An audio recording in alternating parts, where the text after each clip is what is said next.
할렐루야. 찬양교회 은혜로운 귀한 찬양 감사합니다. 이제 하나님의 말씀을 받겠습니다. 사도행전 1장 1절에서 8절의 본문입니다. 사도행전 1장 1절로 8절입니다. 말씀을 낭독할 때에 우리 성도들도 함께 쭉 읽어 같이 가시면 좋겠습니다. 1장 1절입니다. 데오빌로요, 내가 먼저 선 거래는 무릇 예수께서 행하시며 가르치시기를 시작하신부터 그가 택하신 사도들에게 성령으로 명하시고 성천하신 날까지의 일을 기록하였노라. 그가 고난 받으신 후에 또한 그들에게 확실한 많은 증거로 친히 살아 계심을 나타내사 40일 동안 그들에게 보이시며 하나님 나라의 일을 말씀하시니라.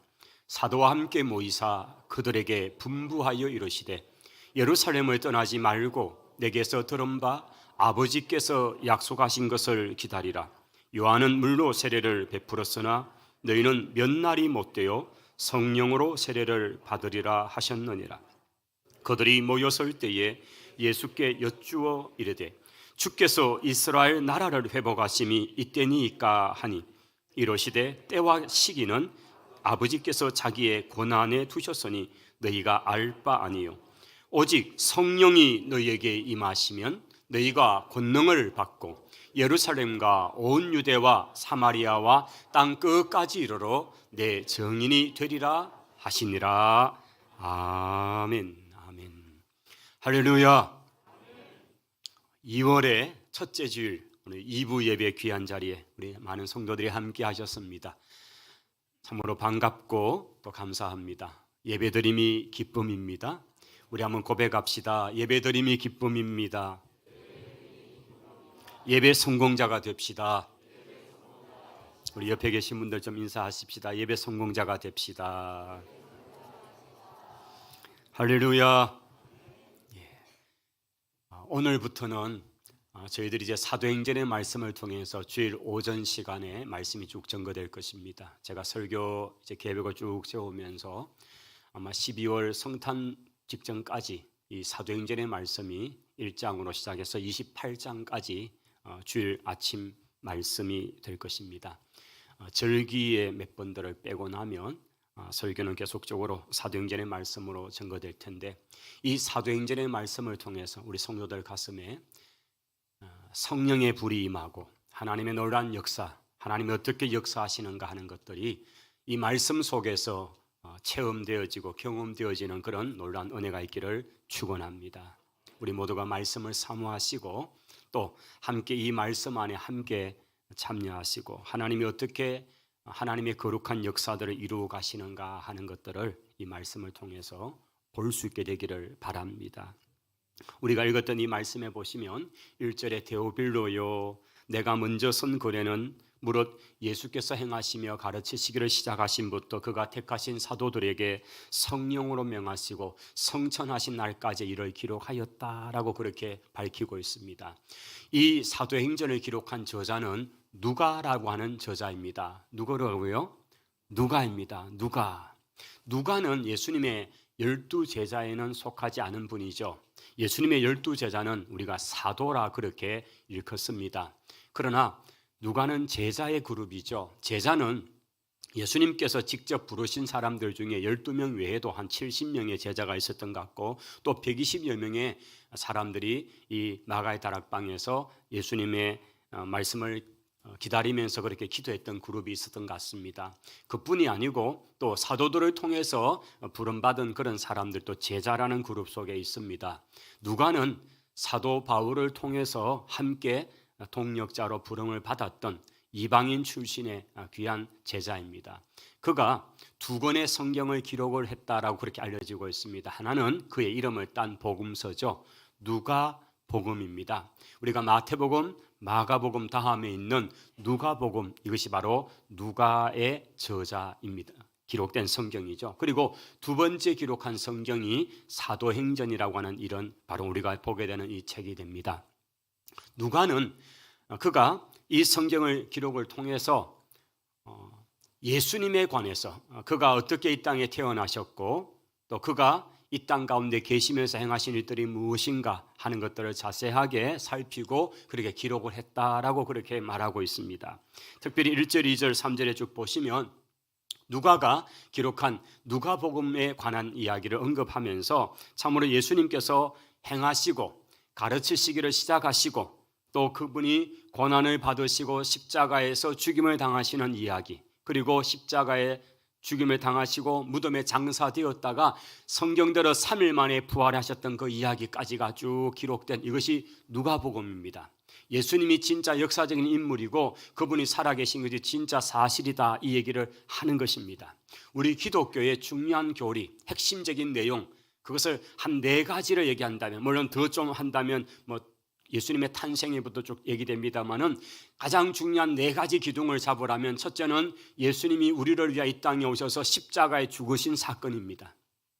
예수님이 우리의 죄를 지고 십자가에 달려서 우리의 모든 죄를 대속한 그 죽음을 주님께서 맞으셨다는 이야기, 이것은 너무나 중요한 기독교의 진리입니다.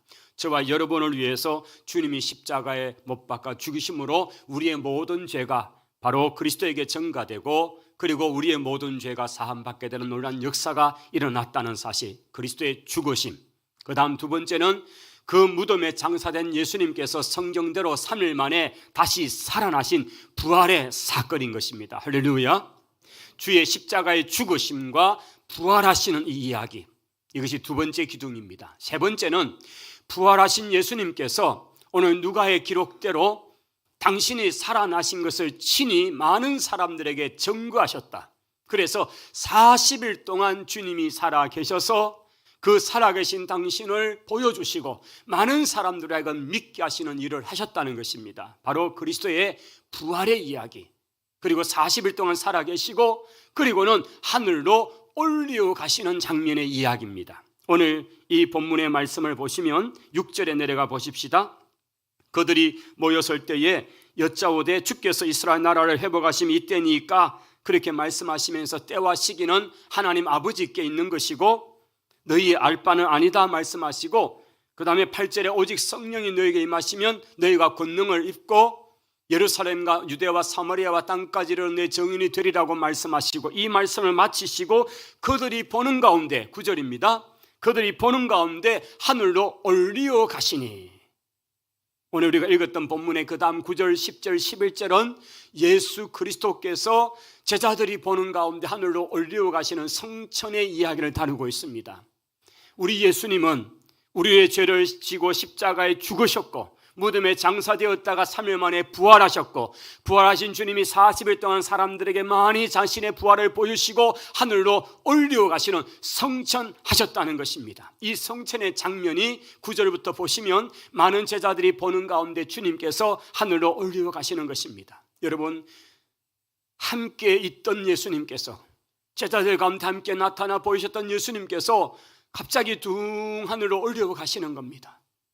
그들 무리 가운데, 그들 가운데 계셨던 예수님이 하늘로 쑥 올라가시는 겁니다. 제자들이 얼마나, 이 광경이 얼마나 두렵고 낯설고 신기하고 놀랍고, 그래서 그 주님이 하늘로 올라가시는 것을 지켜보는 겁니다. 그런데 점점점 하늘로 올라가시더니만은 정말 그들의 시야에서 구름이 석 덮이면서 더 이상 볼 수 없게 되는까지, 그렇게 제자들이 보는 가운데 하늘로 올라가셨습니다. 지금도 예루살렘 성지를 가보면 예루살렘에 마주보고 있는 산이 감람산, 마운틴 올리브입니다. 우리가 아는 올리브, 나무가 많이 심겨졌고 거기서 올리브를 그렇게 채취하는, 그렇게 열매를 따서 기름을 짜는 바로 그 산이 감람산, 마운틴 올리브입니다. 그 산의 정상에 가면 예수님의 성천교회가 있습니다. 예수님의 성천교회가 있습니다.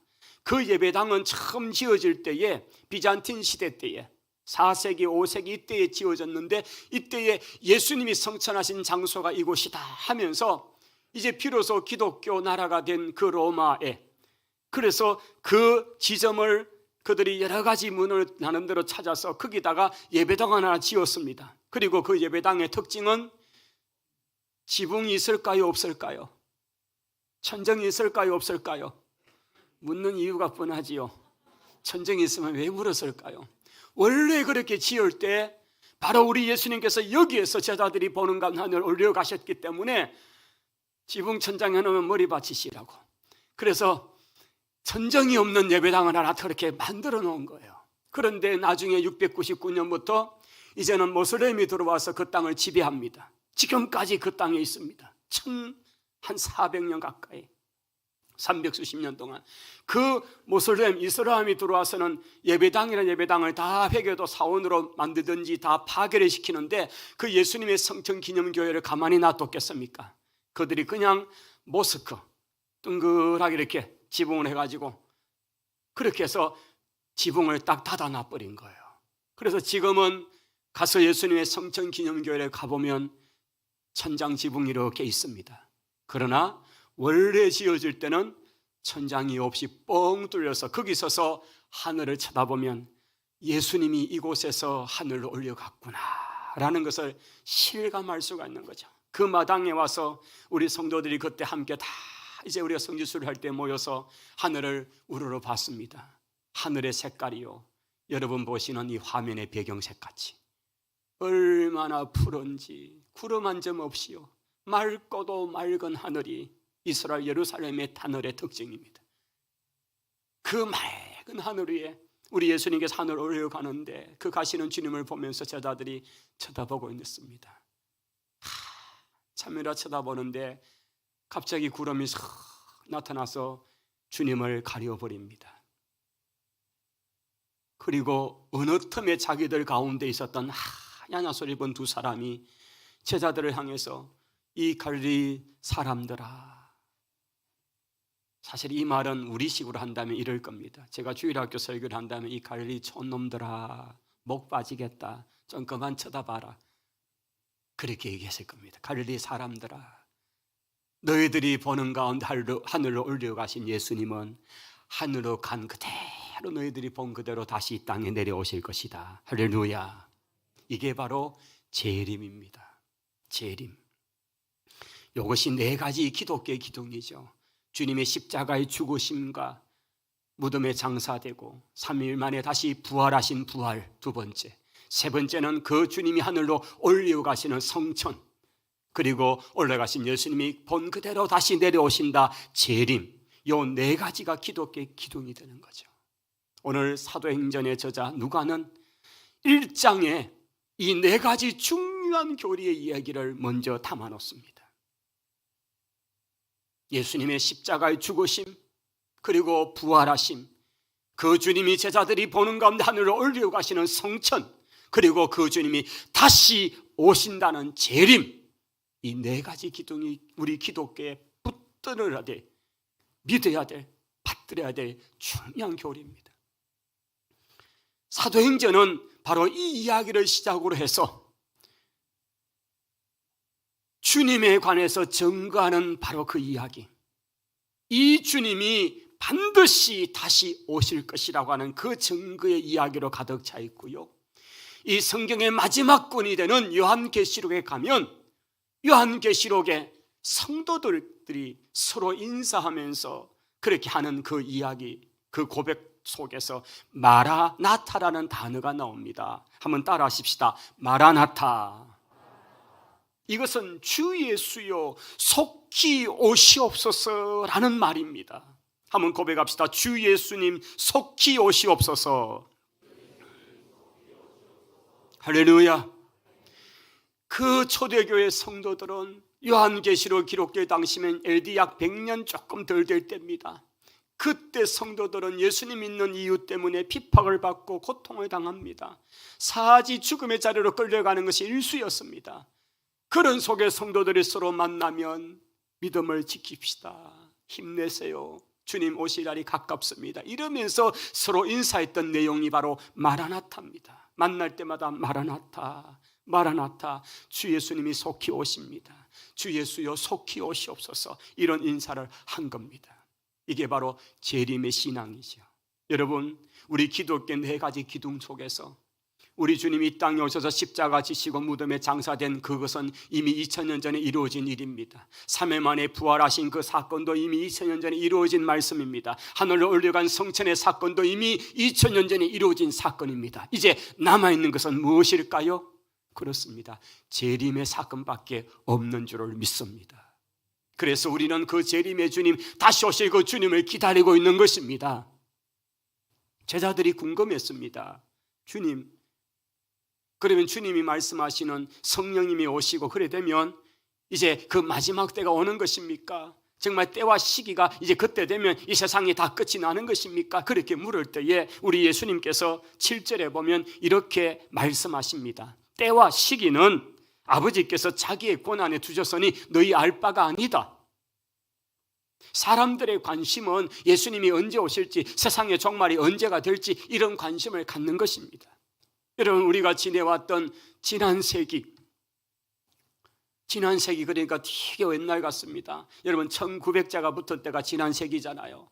그런데 1900년도 말 1980년 1990년대쯤에 보면요, 무슨 예수님이 언제 재림한다, 1997년에 재림한다니 이러면서 우리 한국 사회를 발칵 뒤집었던 사건들이 기억나시지요? 무슨 담이라고 하는 이름을 붙여가지고 무슨 선교라 그러는 그런 참으로 엉터리 같은 그런 집단이라 그럴까, 그런 들이 우리 한국 사회를 어지럽혔습니다. 그들이 80년대 말 90년대 초에 막 그렇게 강조를 하고 사회하면서 97년쯤 되면 예수님이 재림하신다고 그렇게 얘기하면서 많은 혼란을 주었습니다. 그리고 진짜 기다렸는데 주님이 그때 오셨습니까? 아니잖아요. 이거는 그들 그때만의 이야기가 아니고 이런 일들은 역사적으로 많았습니다. 사람들의 관심은 종말이 언제인지, 예수님 재림이 언제 되는지 이런 관심이 많았습니다. 그런데 예수님에 대한 대답은 너무나 선명합니다. 때와 시기는 하나님 아버지께서 가지고 계시는 권한이니까 우리의 알 바가 아니다는 것입니다. 여러분, 주님이 언제 오실지, 몇 월 며칠 오실지 여기에 대해서 여러분 관심을 갖지 마시고, 여러분 언제 온다 그러거든 그것은 새빨간 거짓말인 줄 아시고, 날짜 시간에 관한 이런 것은 주님께서도 그것은 아버지의 권한이다, 너희 알 바가 아니다고 말씀하셨기 때문에 우리의 관심은 거기에 두는 것이 아니라 주님이 반드시 다시 오실 텐데, 주님 오실 때까지 주님 만날 준비, 주님 맞을 준비를 잘할 수 있는 믿음에 준비하는 성도들이 되시기를 바랍니다. 이게 우리의 관심이 하는 것입니다. 오늘 사도행전의 저자가 된 누가가 이 사도행전을 통해 기록하고 있는 이야기는 바로 그겁니다. 예수님이 땅에 오신 사건과, 그리고 예수님께서 우리를 대신하여 십자가 죽으신 사건과, 주님이 부활하시면 우리가 부활에 동참할 수 있다는 사건과, 그리고 주님이 하늘로 올려가셨던 것을 보았던 수많은 사람들의 증언과, 그리고 다시 오실 예수 그리스도 그분에 관해서 우리가 기다리는데, 그런데 이런 삶을 살도록 하기 위해서 우리에게 하나님 아버지가 보내시고 우리 주님이 보내시는 분이 계시니 그것은 바로 삼위 하나님이신 성령 하나님이시다는 사실을 증거하면서 성령님을 기다리라는 것입니다. 오늘 4절 5절의 말씀을 한번 돌아가시 보십시다. 사도와 함께 모이사 그들에게 주님께서 직접 분부하신 말씀이 있습니다. 오늘 우리가 가지고 있는 성경은 그래도 칼라가 함께 들어가 있죠. 여러분, 그 칼라로 기록된 성경, 붉은 글씨로 기록된 성경은 예수님의 친히 하신 육성의 말씀입니다. 우리 그 부분만을 4절 5절 한번 같이 읽도록 하겠습니다. 시작. 예루살렘을 떠나지 말고 내게서 들은 바 아버지께서 약속하신 것을 기다리라. 요한은 물로 세례를 베풀었으나 너희는 몇 날이 못되어 성령으로 세례를 받으리라 하셨느니라. 할렐루야. 자, 우리 예수님께서 사랑하는 제자들에게 분부하시는데 너희들 예루살렘을 떠나지 마라. 지금 제자들은 예루살렘에 있습니다. 마가의 다락방을 중심해 거기에 머물고 있습니다. 사실 예수님이 부활하셨다는 소식도 너무 난감하기도 하고 이게 진짜인지 거짓인지 막 두려워 떨면서 문 밖에도 못 나가고 있었습니다. 그런데 예수님께서 그들 가운데 나타나셔서 부활의 모습을 보여주었습니다. 그들은 그렇지만 아직도 나가지를 못합니다. 왜냐하면 나가면 핍박받고 거짓말쟁이라 그러고 예수 시체를 훔쳐간 자들이라 그러면 오그가 소문들이 있기 때문에 나갈 수가 없습니다. 그런데 주님께서 너희는 예루살렘에 떠나지 마라. 내게 들은 바 아버지께서 약속하신 것이 오실 때까지 기다려라. 바로 아버지께서 약속하신 바로 그분이 성령 하나님, 성령님이신 겁니다. 이 성령님이 이제 오시게 되는데, 요한은, 즉 세례 요한은 물로 세례를 베푼 것을 너희가 보지 않았느냐? 그런데 너희는 몇 날이 못 되어서, 그렇게 오래지 않아서 성령으로 세례를 받게 될 역사의 때가 올 것이다. 이것이 바로 우리가 이제 나중에 보게 될 사도행전 2장의 오순절 날에 맞추어서 오신 성령 하나님의 강림의 사건입니다. 성령님이 오시게 될 것이라는 것입니다.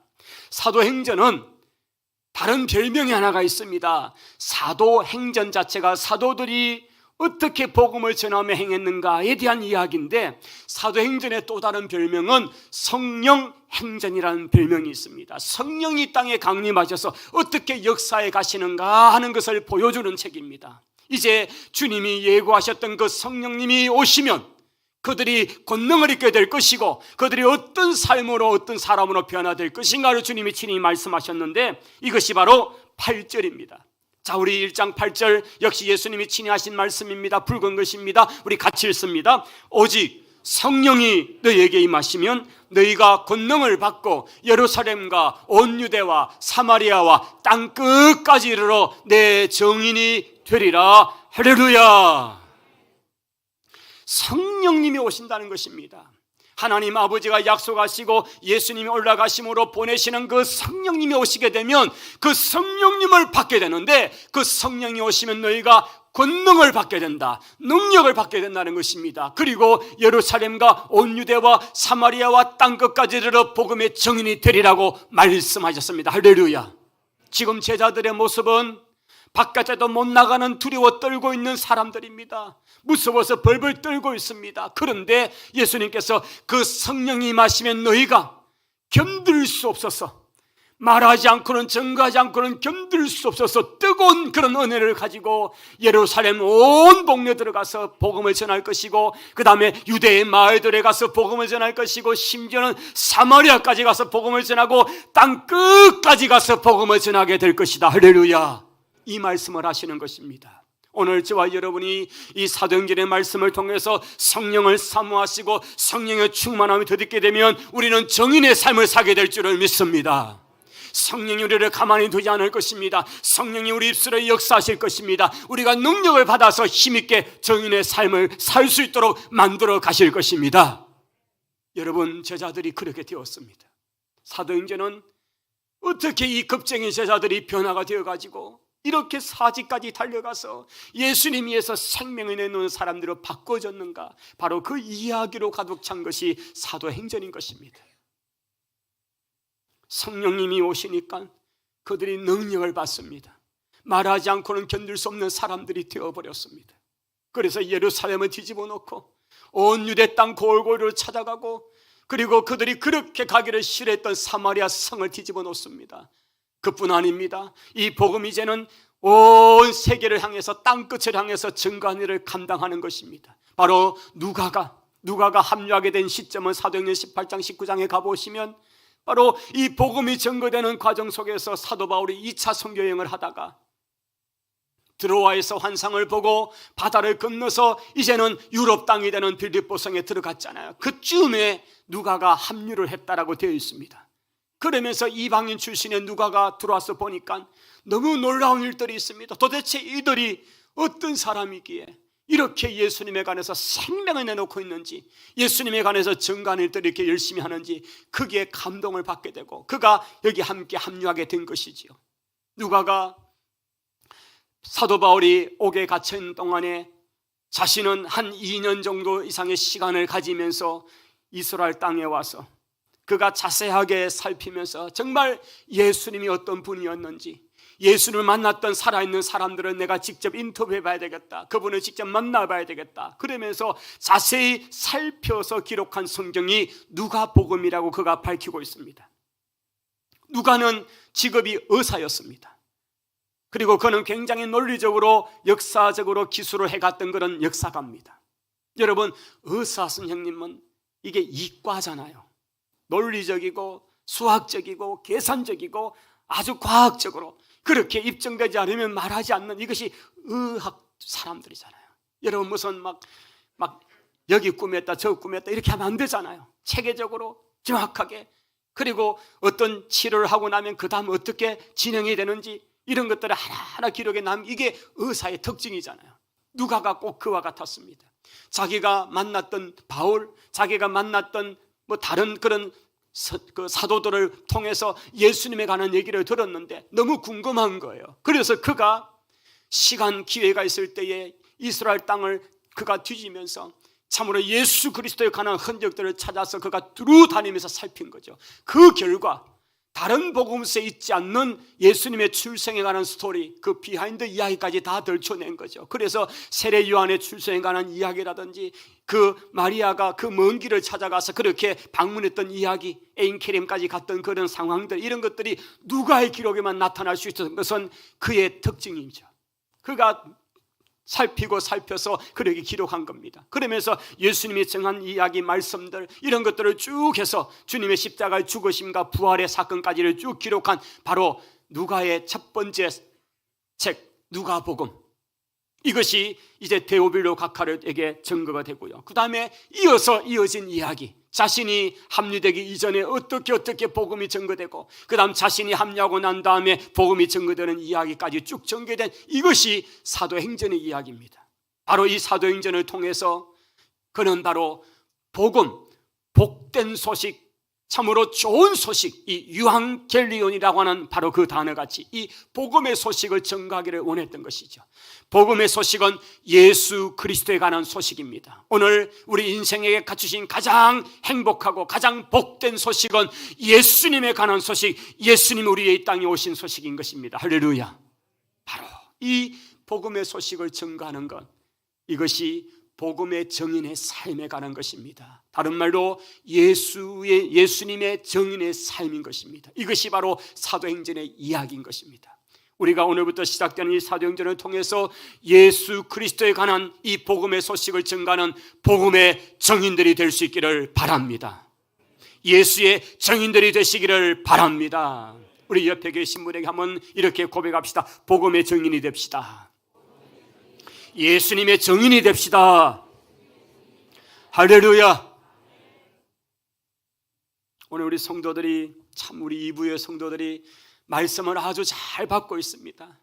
우리가 이렇게 예배 시간에 비록 마스크를 하고 있어도요, 사실은 지금은 좀 이제 의무적이 아니기 때문에 좀 자율적입니다. 여러분이 좀 이렇게 개인적으로 불편 이렇게 해서 하면 마스크를 껴서도 되고 좀 벗어도 되고 조금 자율적인 상황이 되었습니다만은, 그래도 제가 들어보니까 대부분은 마스크 안 벗더라고요.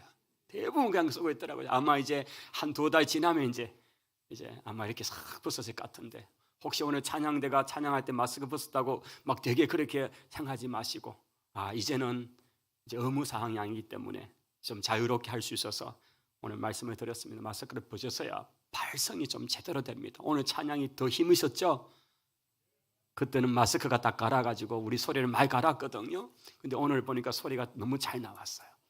그래서 지금은 이제 그게 좀 더 자율되고 있으니까 여러분께서 하여튼 개인적 건강을 위해서는 실내에서 착용하시지만, 그러나 이제 의무 상황에서 벗어났기 때문에 좀 자율하셔도 된다는 거 말씀을 드리고, 왜 저러지 이렇게 보지 마시라는 겁니다. 그렇게 할 수도 있다는 거죠. 자, 이 예수 그리스도의 정인의 삶을 사는 것, 이 복음의 정인의 삶에 관한 것입니다. 오늘 우리가 이 사도행전을 통해서 예수 복음의 정인의 삶을 사는 이 삶을 우리가 받아야 하는 것입니다. 우리가 결심해야 하는 것입니다. 여러분, 이 복음이 참으로 심겨질 때는 너무나 작은 것에 심어졌습니다. 그다시 하나리 그냥 훅 불어버리면 날아가 버리는 같은 작은 씨앗입니다. 그런데 그것이 심겨졌을 때 그것이 자라서 얼마나 자라는지 2m, 3m 막 자라서 새들이 와서 깃털이만큼 자라나는, 이것이 하나님 나라의 비밀인 것입니다. 사도행전은 하나님 나라에 관한 이야기입니다. 하나님 나라가 어떻게 확장되는가 이야기, 그것을 보여주는 책이 바로 사도행전입니다. 하나님 나라에 실현된 것이 바로 교회입니다. 교회가 어떻게 땅 가운데 세워지는가 보여주는 것이 사도행전인 것입니다. 할렐루야. 하나님 나라가 실현된 한 것이 바로 교회라는 것입니다. 이 땅에 교회가 보이고 이 땅에 교회가 있는 것이 하나님 나라가 현실적으로 우리 가운데 있다는 것과 같은 얘기입니다. 여러분, 이 복음이 심겨진 바로 그 땅에는 처음에는 그저 몇 명의 제자들이었습니다. 이들도 얼마나 급쟁인지 예수님의 그 부활의 소식을 믿지 못하고 그렇게 문을 잠고 있던 그들에게 주님이 나타나셨고 그들에게 말씀하신 것이 바로 성령의 약속이었고, 이 성령님을 그들이 받고 나니까 그들은 이제 완전히 바뀌어버렸습니다. 예수님 증거하고자 그들은 문을 열고 뛰쳐나갔습니다. 온 예루살렘 성을 그냥 뒤집어 놓습니다. 예수가 살아났다고 증거하는 그런 증인이 되었습니다. 여러분, 이 복음을 전하다가 핍박을 받습니다. 그들은 흩어져야 했습니다. 사마리아 성에 흩어졌습니다. 그 성을 복음화시켜버립니다. 그들이 흩어져서 이방 땅으로 갑니다. 수리아 안디옥 가서 그 땅에 교회를 세웁니다. 수리아 안디옥 교회가 되지요. 거기서 복음을 전가하고 거기서 선교사를 보내기 시작합니다. 1차, 2차, 3차, 4차 선교여행을, 선교지를 막 보내면서 거기서 소아시아 땅, 레오디아 땅, 루기디아 땅 이런 데들을 막 복음을 변화시켜 놓습니다. 그 복음이 전거되면 소아시아에도 복음이 전거되고, 그리고는 환상을 통해서 이제는 유럽 땅이 되는 마게도냐로 복음이 전거됩니다. 그래서 유럽 땅에 복음이 처음 들어온 것이 바로 빌립보가 되겠죠. 빌립보 성이 변화가 되고 거기서 복음이 전거되면서 데살로니가 교회, 베레아 교회, 더 밑으로 내려와서는 아테네, 고린도 이런 것이 복음이 전거가 되고, 그리고 로마로 가서 복음이 전거가 됩니다. 여러분, 로마에 복음이 전거되자 그렇게 핍박하던 로마 제국이 결국은 313년에 콘스탄틴 황제를 통해서 기독교가 공인이 됩니다. 인정이 됩니다. 그리고는 360년대 가면 기독교는 정식 국교가 됩니다. 여러분, 불과 1세기 때에 자그마하게 시작했던 그 복음이 이제는 한 제국, 세계를 지배하던 그 로마 제국의 국교가 되는 역사가 나타났습니다. 불과 250년의 역사였습니다. 그리고 그 복음이 힘있게 확장이 되기 시작합니다. 그 복음의 물결이 유럽 땅을 휩쌉니다. 영국 땅을 휩쌉니다. 영국에 있던 많은 사람들이 복음을 지키다가 순교를 당하고 어려움 당한 속에서 그들이 대서양 바다를 건너서 그렇게 온 사람들이 바로 청교도라는 퓨리탄들입니다. 그들이 순수한 복음을 지키고자 새로운 대륙에서 새로운 복음의 나라를 만들자. 그것이 바로 지금의 미국입니다. 미국은 기독교 복음을 통해 세워진 나라고, 그 나라의 기초는 성경이었습니다. 그렇게 세워진 그 땅에 영적인 부흥의 역사가 나타나고 거기서 파송된 선교사님들이 1884년에 이 땅에 도착했습니다. 그분들이 아펜젤러요, 그분들이 언더우드 선교사였던 것입니다. 그분들에서 이 땅에 복음이 전거되었고요, 바로 그 복음이 전거된 현장 속에는 브루엔 선교사라고 하는, 그것은 바로 부헬이라는 이름으로 우리 이름을 갖고 있는 헨리 브루엔, 이 선교사님이 730년 125년 전에 우리 이 선산 땅에도 찾아오십니다. 그 선산 땅에 찾아올 때 낙동강을 통해서 이렇게 왔죠. 그 당시에 낙동강은 고속도로니까요. 그 배를 타고 와서 괴평에 내립니다. 괴평교회가 구미에서 아마 제일 먼저 세워진 교회가 됩니다. 그리고 좀 더 오니까 바로 이 옥성 쪽 앞에 있는 그 포구 쪽으로 내려서 제를 하나 넘으니까 그 제가 바로 지금의 대원지가 있는 대원, 우리 선산 지역에 제일 빨리 세워진 교회가 대원교회입니다. 그때는 대원이란 이름이 아니고 죽원이었습니다. 죽원, 대나무 죽자. 성경 우리 한국 기독교 복음 그 교회사 쭉 보면 죽원에, 이 죽원리에 부엘이라는 선교사, 브루엔이라는 선교사가 와서 거기 와서 이제 그게 주막이 있으니까 그게 머뭅니다. 그리고는 거기에 이제 복음을 전하니까 가정교회가 생겨난 것이 바로 지금의 대원교회 역사입니다. 그리고 거기서 복음을 전하러 이 선산 동네로 들어오니까 이 주변에 이제 무얼 이쪽으로 교회가 막 세워지는 거죠. 그래서 선산, 이 땅에는 선산교회가, 읍교회가 제일 먼저 생겨집니다. 이 선산읍교회가 복음이 세워질 때에 이런 이야기들이 있습니다. 개가 전도를 했다는 거죠. 개가 무슨 전도를 했느냐, 선교사님이 데려온 서양개가 희한하게 생겼는데 그놈이 가만히 잘 앉아있으니까 이 우리 선산에 참 우리 촌스러운 어른들이 얼마나 가서 구경을 했답니다. 그렇게 모여드니까 선교사님이 띄엄띄엄 배웠던 그 한국말을 가지고 막 선교를, 이제 복음을 믿으셔요 이러면서 그렇게 예수님을 전가하기 시작했다는 것입니다. 그래서 개가 전도했다 이런 얘기가 있고, 그 다음에 선교사님이 타고 다니는 자전거를 볼 때 우리가 보니까 이게 도대체 희한한 게 있는데, 그래서 그 자전거 이름을 안경차다, 이렇게 안경같이 생겼다고, 안경차가 굴러간다. 그래서 막 아이들이 얼마나 쫓아다녔다는 겁니다. 아마 여기 계신 분 할아버지가 그랬을 것 같아요. 그래서 어릴 때 막 쫓아다니고, 그렇게 하면서 복음이 전거된 이것이 바로 예루살렘에서 시작되고 사도행전에서 시작된 이 복음이 어떻게 돌아서 이 땅까지 전거되었고, 그렇게 세워진 교회가 성령 역사의 증거인 줄을 믿습니다. 50년 전에 이 땅에 세워진 우리 선산제일교회도 그런 역사의 한 모퉁이에서 한 하나님의 역사를 이룬 바로 그 현실, 그 현장, 그 증거가 오늘 선산제일교회 공동체인 줄을 믿습니다. 시작된 자그마한 교회 공동체, 성령의 역사가 어떻게 흘러서 전 지구에 강력한 역사를 일으키는 거, 그 현장 속에 오늘 우리 교회가 있고 이 교회가 있는 이것이야말로 하나님 나라가 어떻게 확장되었는가, 되고 있는가의 증거인 줄을 믿습니다. 우리가 사도행전을 통해서 바로 이런 하나님의 역사, 복음의 역사를 경험하고 보시게 될 줄 믿습니다. 시간 이런 은혜를 사모하십시다. 할렐루야. 우리가 이제 오늘부터 사도행전을 시작하면서 우리가 파송의 찬송을 제가 좀 바꿨는데 지금 우리 찬송 좀 하나 부르기를 원하는데요. 주님 다시 오실 때까지 이 곡을 우리가 설교 마무리로 제가 하겠습니다.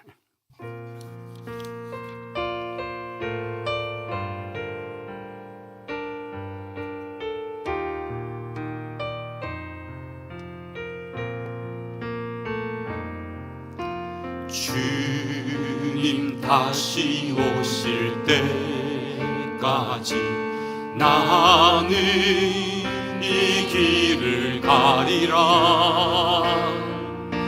좁은 문, 좁은 길, 나의 십자가 지고 나의 가는 이 길 끝에서 나의 가는 이 길 끝에서 나는 주님을 보리라. 영광의 내 주님 나를 맞아주시리, 나를 맞아주시리. 주님 다시 오실 때, 주님 다시 오실 때까지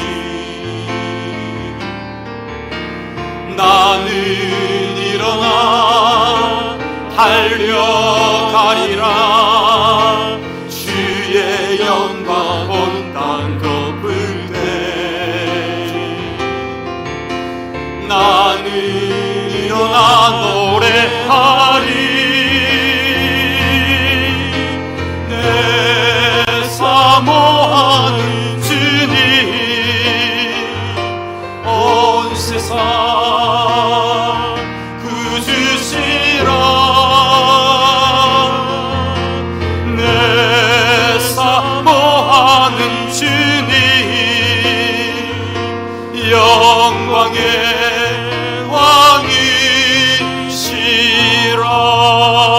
왕이시라. 하나님 아버지,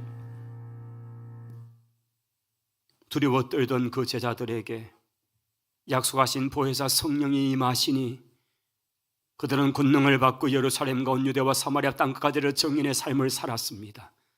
오늘 이 시대에 사도행전 29장이 필요합니다.